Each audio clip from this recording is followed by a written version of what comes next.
సంపూర్ణ కార్తీక మహాపురాణం త్రయోదశ అధ్యాయం.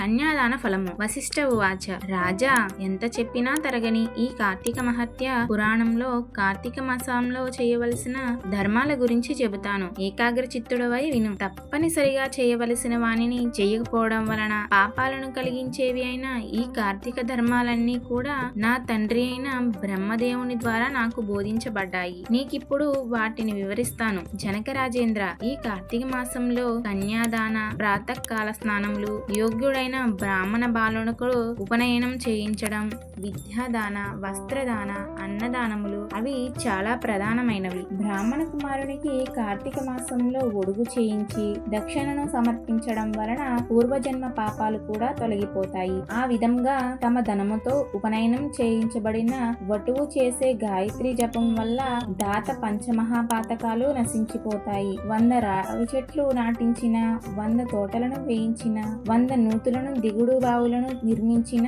10,000 చెరువులను తవ్వించిన వచ్చే పుణ్యం ఎంతైతే ఉంటుందో అది పేద బ్రాహ్మణ బాలునికి ఉపనయనం చేయించడం వలన కలిగే పుణ్యంలో 16వ వంతుకు కూడా సమానం కాదు. మరో విషయం గుర్తుంచుకో. కార్తీకంలో ఉపనయన దానమును చేసి తదుపరి వచ్చే మాఘంలో గాని వైశాఖంలో గాని ఉపనయనం చేయించాలి.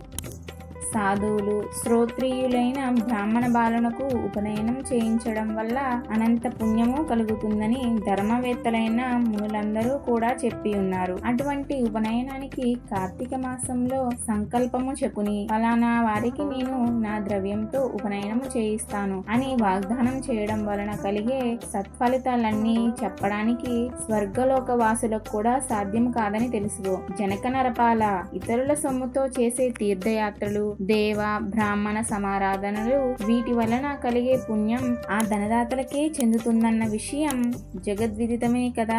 కార్తీకంలో తమ ధనముతో ఒక బ్రాహ్మణులకు ఉపనయనంతో పాటు వివాహము కూడా చేయించడం వలన తత్పుణ్యము మరింతగా ఇనుమడిస్తుంది. కార్తీకంలో కన్యాదానం ఆచరించిన వాడు స్వయంగా వాడు తరించడమే కాక వాని పితరులకు కూడా బ్రహ్మలోక ప్రాప్తిని కలిగించిన వాడవుతాడు. ఇందుకు నిదర్శనముగా ఒక ఇతిహాసము చెబుతాను విను. సువీరోపాఖ్యానము. ద్వాపర యుగంలో వంగదేశాన దుర్మార్గుడైన సువీరుడనే రాజు ఉండేవాడు. లేడి కన్నుల వంటి సోగు కన్నుల గల సుందరాంగి ఒకర్తే ఆమె భార్యగా ఉండేది. దైవయోగము వలన సువీరుడు దాయాదులనే ఓడింపబడిన వాడై రాజ్యభ్రష్టుడై అర్ధాంగి అయిన సుందరాంగితో సహా అడవిలోకి పారిపోయి కంద మూలాదులతో కాలం గడపసాగాడు. ఇలా ఉండగా అతని భార్య గర్భవతి అయింది. రాజు నర్మదా నది తీరంలో పర్ణశాలను నిర్మించాడు. ఆ పర్ణశాలనే అతని రాణి ఒక్క చక్కటి కుమార్తెను ప్రసవించింది. సర్వ సంపదలు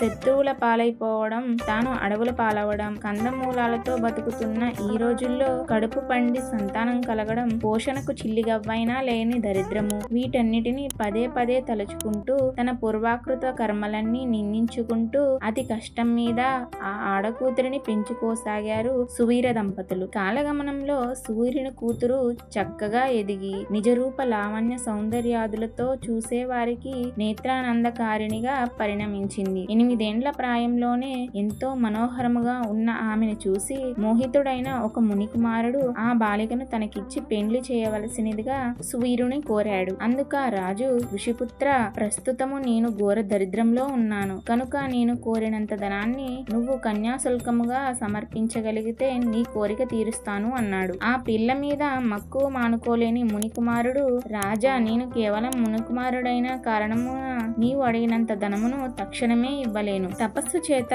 తద్వారా ధనమును సంపాదించి తెస్తాను. అంతవరకు ఈ బాలికను నా నిమిత్తమై భద్రపరిచి ఉంచు అని చెప్పాడు. అందుకు సువీరుడు అంగీకరించడంతో ఆ నర్మదా నది తీరంలో తపోనిష్ఠుడై తత్ఫలితంగా అనూహ్య ధనరాశిని సాధించి దానిని తెచ్చి సువీరునికిచ్చాడు. ఆ సమ్మునకు సంతృప్తి చెందిన రాజు తమ ఇంటి ఆచారం ప్రకారం తన కూతురిని ముని యువకునికి ఇచ్చి ఆ అరణ్యంలోనే కళ్యాణమును జరిపించేశాడు. బాలిక భర్తతో కలిసి వెళ్లిపోయినది. తత్కాన్య విక్రయ ద్రవ్యంతో రాజు తన భార్యతో సుఖముగా ఉండసాగాడు. తత్ఫలితంగా సువీరుని భార్య గర్భిణి అయి మళ్ళా ఒక ఆడపిల్లను కన్నది. అందుకు రాజు ఆనందించాడు. పెద్ద పిల్లను అమ్మి ధనమును ద్రవ్యమును రాబట్టినట్లే ఈ పిల్ల ద్వారా కూడా మరింత ద్రవ్యమును సంపాదించవచ్చునని సంతోషించాడు. బిడ్డ ఎదుగుతూ ఉంది. ఇదిలా ఉండగా ఒకానొక యతీశ్వరుడు నర్మదా నది స్నానానికి వచ్చి అక్కడ పర్ణశాలలో ఉన్న సువీరుని, అతని భార్యను కుమార్తెను చూచి,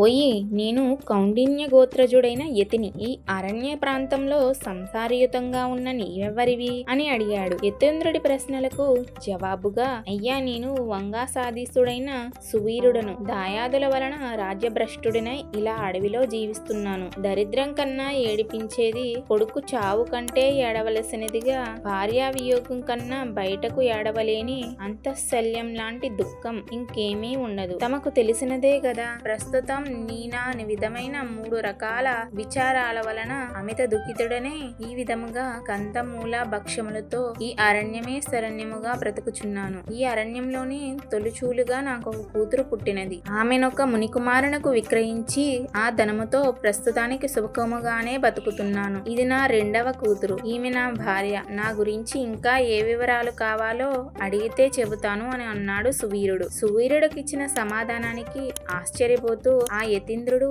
ఓ రాజా, ఎంత పని చేశావు. మూర్ఖుడివై అగణితమైన పాపాన్ని పోగుపెట్టుకున్నావు. ఆడపిల్లని అమ్ముకుని అలా వచ్చిన డబ్బుతో జీవించేవాడు మరణాంతరాన ఆశీవపత్రం అనే నరకము పాలవుతాడు. ఆ సొమ్ముతో దేవ, ఋషి, పితృగణాలకు చేసిన అర్చన ఆ దేవ, ఋషి, పిత్రాందులందరూ కూడా నరకాన్ని చవి చూస్తారు. అంతేకాదు, కర్తకు జన్మ జన్మలకు కూడా పుత్ర సంతానం కలగకూడదని శపిస్తారు. ఇక అలా ఆడపిల్లను అమ్ముకుని జీవించడమే వృత్తిగా పెట్టుకున్న వాళ్ళు ఖచ్చితంగా రౌరవ నరకంలో పడతారు. రాజా, అన్ని రకాల పాపాలకు ఏవో కొన్ని ప్రాయశ్చిత్తాలున్నాయి కానీ ఈ కన్యాశుల్కము అనబడే ఆడపిల్లని అమ్ముకునే మహాపాపానికి మాత్రం ఏ శాస్త్రంలో కూడా ఎటువంటి ప్రాయశ్చిత్తము లేదు. కాబట్టి సువీరా, ఈ కార్తీక మాసంలో శుక్లపక్షంలో నీ 2వ కుమార్తెకు కన్యాదాన పూర్వకంగా కళ్యాణం జరిపించు. కార్తీక మాసంలో విద్యా తేజస్శీల యుక్తుడైన వరుణకు కన్యాదానం చేసిన వాడు గంగాది సమస్త తీర్థాలలోనూ స్నానదానాదులు చేయడం వలన కలిగే పుణ్యాన్ని యథోక్త దక్షిణతముగా అశ్వమేధాది యాగములు చేసిన వాళ్ళు పొందే సత్ఫలితాన్ని పొందుతారు అని హితబోధ చేశాడు. కాని నీచ బుద్ధితో కూడుకున్న ఆ సువీరుడు ఆ సజ్జన సద్బోధనను కొట్టిపారేస్తూ, బాగా చెప్పావయ్యా బాపడ. పుట్టినందుకు గాను పుత్రద్వార, గృహ, క్షేత్ర, వాసోవను, రత్నాధ్యాలంకారులతో ఈ శరీరాన్ని పుష్టిపరిచి సుఖించాలే గాని ధర్మము అంటూ కూర్చుంటే ఎలాగా? అసలు ధర్మం అంటే ఏమిటి? దానం అంటే ఏమిటి? ఫలం అంటే ఏమిటి? పుణ్యలోకాలంటే ఏమిటి? అయ్యా ఋషి గారు, ఏదో రకంగా డబ్బును సంపాదించి భోగాలు అనుభవించడమే ప్రధానం. పెద్ద పిల్ల విషయంలో కంటే అధికముగా ధనమిచ్చేవాడికే నా చిన్న పిల్లను కూడా ఇచ్చి పెండ్లి చేసి నేను కోరుకునే సుఖభోగాలన్నీ అనుభవిస్తాను. అయినా నా విషయాలన్నీ నీకెందుకు? నీ దారిన నీ వెళ్ళు అని కసిరి కొట్టాడు. అంతటితో ఆ తాపసి తన దారిన తాను వెళ్లిపోసాగాడు. శృతకీర్తుపాఖ్యానము.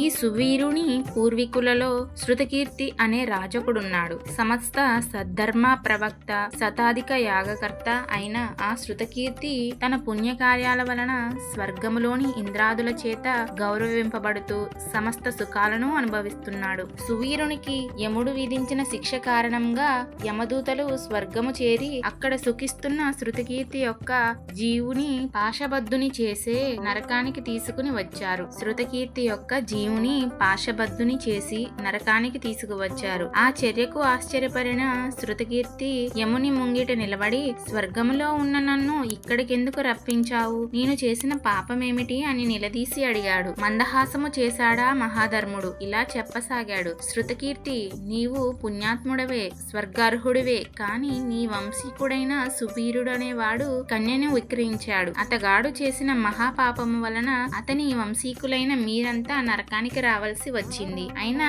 వ్యక్తిగతముగా చేసిన సువీరుడు 2వ కుమార్తె నర్మదా నది తీరాన గల పర్ణశాలలో తన తల్లితో జీవిస్తూ ఉంది. ఆ బిడ్డకింకా వివాహము కాలేదు. కాబట్టి నువ్వు నా అనుగ్రహము వలన దేహివై అక్కడకు వెళ్లి అక్కడ యోగ్యుడైన వరునికిచ్చి కన్యాదాన విధానముగా పెండ్లిని జరిపించు. శృతకీర్తి, ఎవడైతే కార్తీక మాసంలో సర్వాలంకార భూషితుడైన కన్యను యోగ్యుడైన వరునికి దానం చేస్తాడో వాడు లోకాధిపతితో తుల్యుడవుతాడు. అలా కన్యాదానమును చేయాలనే సంకల్పము ఉండి కూడా సంతానం లేనివాడు, బ్రాహ్మణ బ్రాహ్మణ కన్యాదానానికి గాను కన్యాదానం అందుకోబోతున్న బ్రాహ్మణుడికి గాని ధన సహాయం చేసినట్లయితే ఆ ధనదాత కన్యాదాత పొందే ఫలాన్నే పొందుతాడు. అంతేకాదు స్వలాభాపేక్ష రహితుడై 2 పాడి ఆవులను చెల్లించి కన్యను తీసుకుని ఆ కన్యను చక్కటి వరుణకిచ్చి పెళ్లి చేసేవారు కూడా కన్యాదాన ఫలాన్ని పొందుతారు. కాబట్టి ఓ శృతకీర్తి, నీవు తక్షణమే భూలోకానికి వెళ్లి సువీరుని ద్వితీయ కుమార్తెను ఎవరైనా సద్బ్రాహ్మణునకు కన్యాదానముగా దానము చేసినట్లయితే తద్వారా నువ్వు నీ పూర్వీకులు ఈ సువీరాదుడు కూడా నరకము నుండి విముక్తి పొందుతాడు అని చెప్పాడు. ధర్ముని అనుగ్రహం వలన దేహదారి అయిన శృతకీర్తి వెనువెంటనే భూలోకంలోని నర్మదా నది తీరాన్ని చేరి అక్కడ పర్ణశాలలో ఉన్న సువీరుని భార్యకు హితవు గలిపి వారి ద్వితీయ సంతానమైన ఆడపిల్లను సువర్ణాభరణ భూషితుడిని చేసి శివప్రీతిగా శివార్పణమస్తు అనుకుంటూ ఒకానొక బ్రాహ్మణునికి కన్యాదానముగా అర్పించాడు. ఆ పుణ్యమహిమ వలన సువీరుడు నరకపీడ విముక్తుడై స్వర్గమును చేరి సుఖించసాగాడు. తదనంతరం శృతకీర్తి 10 మంది బ్రాహ్మణాచార్యులకు కన్యా మూల్యమును దారపోయడం వలన వారి వారి పితృపితామహాది వర్గాల వారంతా కూడా విగత పాపులై స్వర్గాన్ని పొందారు. అనంతరం శృతకీర్తి కూడా యథాపూర్వకంగా స్వర్గాన్ని చేరి తన వారిని కలిసి సుఖించసాగాడు. కాబట్టి ఓ జనక మహారాజా, కార్తీక మాసంలో కన్యాదానం చేసేవాడు సర్వ పాపాలను నశింపజేసుకుంటాడనడంలో ఏమాత్రమూ సందేహం లేదయ్యా. కన్యామూల్యాన్ని చెల్లించలేని వాళ్ళు వివాహార్థపు మాట సహాయం చేసినప్పటికీ కూడా అమితమైన పుణ్యాన్ని పొందుతారు. రాజా, ఎవరైతే కార్తీక మాసంలో యథావిధిగా కార్తీక వ్రతాన్ని ఆచరిస్తారో వాళ్ళు స్వర్గాన్ని, ఆచరించని వాళ్ళు నరకాన్ని పొందుతారనడంలో ఏమాత్రం సందేహం లేదని గుర్తించు.